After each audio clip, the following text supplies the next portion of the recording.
ఏం సంగతి? నా మీద ఏదో కేసు పెడతానమాట? ఏం కేసు పెడతావు? సార్ చిన్నప్పటి నుండి if study well you will get a job, if study well you will get a job అన్నారు. I studied very well. I got 80% in 10th and 85% in inter and also 85% in degree. But I didn't got the job, sir. నీకు ఉద్యోగం రాలేదంటే అది నీ అసమర్థత. అసలు ఎన్ని ఉద్యోగాలు ఉన్నాయో తెలుసా? ఎంతమంది పాస్ అవుట్ అవుతున్నారో తెలుసా? ఎవ్రీ ఇయర్ 50% ఉద్యోగాలు మాత్రమే ఇక్కడ మనం పొందగలం.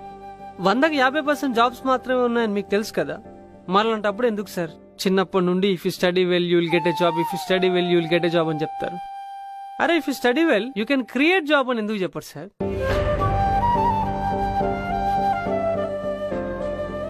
ఇప్పుడేమైంది? You can create your own business కదా. ఇన్వెస్ట్మెంట్ ఎవరు ఇస్తారు సార్? అయ్యో అయ్యయ్యో, నాకు తెలియక అడుగుతాను సార్. ఇప్పుడు ఎల్కేజీ నుంచి 10th క్లాస్ వరకు సంవత్సరానికి 25,000 చొప్పున 10 సంవత్సరాలకి 2,50,000. ఇంకా బస్ ఫీజు అని, ట్యూషన్ ఫీజు అని, ఎట్సెట్రా ఎట్సెట్రా ఇంకో ₹1,00,000. ఇంకా ఇంటర్లో 1,00,000, డిగ్రీ అయితే 2,00,000. ఇలా మీరు అన్ని రియంబర్స్మెంట్ ఇచ్చినా సరే సగటున ఒక విద్యార్థి 6 లక్షలు ఖర్చు పెట్టాలి.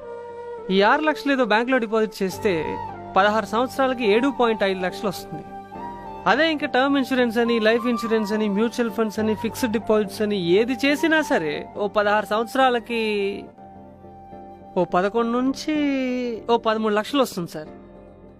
ఈ డబ్బు చాలుగా సార్ బిజినెస్ చేసుకోవడానికి. ఇంకా చదువు ఎందుకు సార్?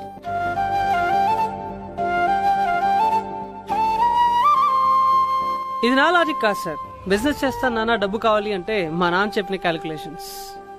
అయినా సరే ఇద్దాం అనుకున్నాడు సార్. కానీ ఎదిరింటోళ్ళు పక్కింటోళ్ళు మాటలు నమ్ముకుని సెటిల్ అవ్వాల్సిన టైంలో రిస్క్ వద్దురా అని జాబ్ చేసుకోమన్నాడు సార్.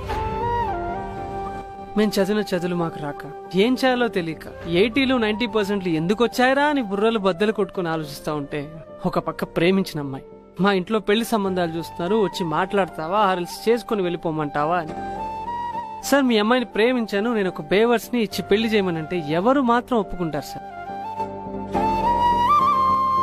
ఇష్టపడిన కెరియర్ రాక, ప్రేమించిన అమ్మాయి దాకాక, ఏం చేయాలో తెలియక ఆ పెయిన్ ని మర్చిపోవడానికి మందుకు అలవాటు పడితే కళ్ళు మూసి తెరిచేలోపు అమ్మకి హెల్త్ బాగాలేదని, నాన్న రిటైర్ అయిపోతున్నాడని, ఇష్టం లేని పెళ్లి చేసుకుని ఏదో అడ్జస్ట్ అయిపోయి ఏదో ఉద్యోగం చేస్తా ఉంటే ఏదో బ్రతికామా అంటూ 60 ఏళ్ళు బ్రతకాల్సిన లైఫ్ లో కూడా బీపీలు, స్ట్రెస్లు, షుగర్లు అంటూ అతి చిన్న వయసులో చచ్చిపోతున్నాం సార్.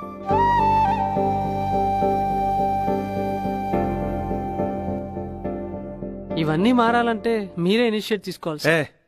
అవన్నీ కాదయ్యా, ఇప్పుడు నేనేం చేయాలో చెప్పు.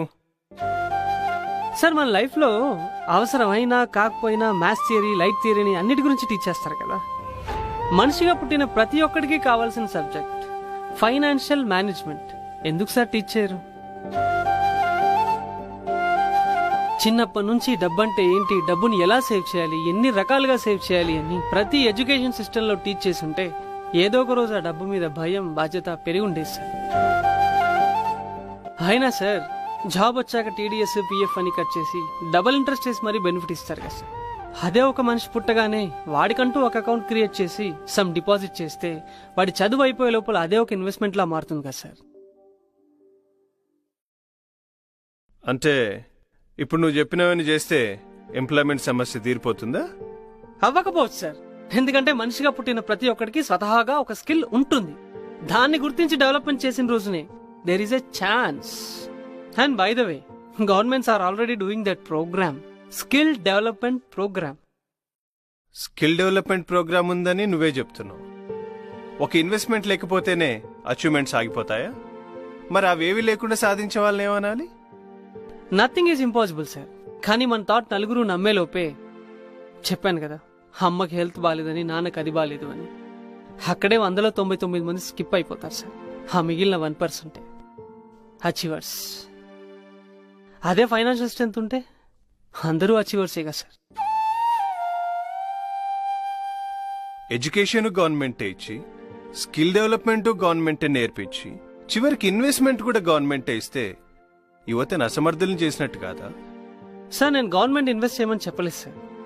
మరి సార్ మా అమ్మ ఒక ఆల్బమ్ చూపించి ఇది నీ ఫస్ట్ బర్త్డేరా 50,000 ఖర్చు పెట్టి మీ నాన్న గ్రాండ్ గా సెలబ్రేట్ చేశాడరా అని చెప్పేసి సార్. 1992లో 50,000 అంటే 2020లో ఎంత సార్? ఒక బర్త్డే గ్రాండ్ గా చేయాలనుకున్న మా నాన్నకి గ్రాండ్ లైఫ్ ఇవ్వాలంటే ఏం చేయాలో ఎందుకు తెలియలేదా అనిపించింది సార్. అప్పుడు అర్థమైంది it's a lack of awareness in the society అని. ఆ అవేర్నెస్ క్రియేట్ చేయమని సార్ మిమ్మల్ని అడిగేది.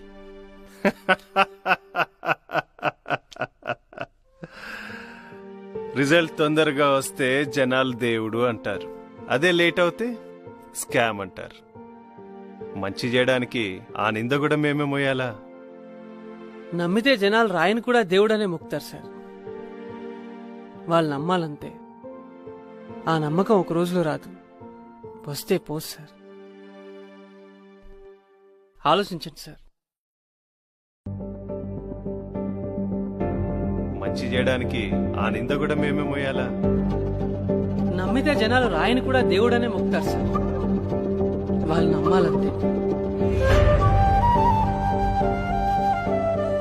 యశ్విన్,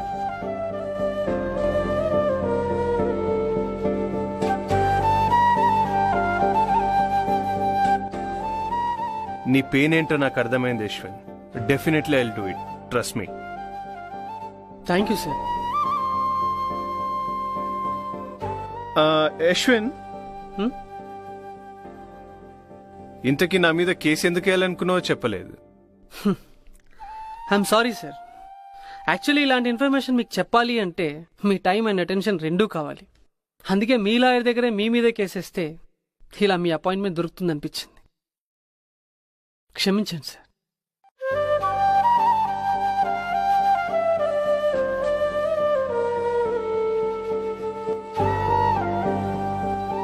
ఉడుకు రక్తం సార్, ఆ ఏజ్లో ఎవరికైనా గట్లనే ఉంటుంది. తప్పేముందే జై, గవర్నమెంట్ పుట్టిన ప్రతి బిడ్డకి ఇంతో అంత సాయం చేస్తున్నప్పుడు అదేదో ఆ పిల్లల మీద డిపాజిట్ చేస్తే దానికోసమైనా చదివిస్తారు కదా. It's good thought, let us encourage.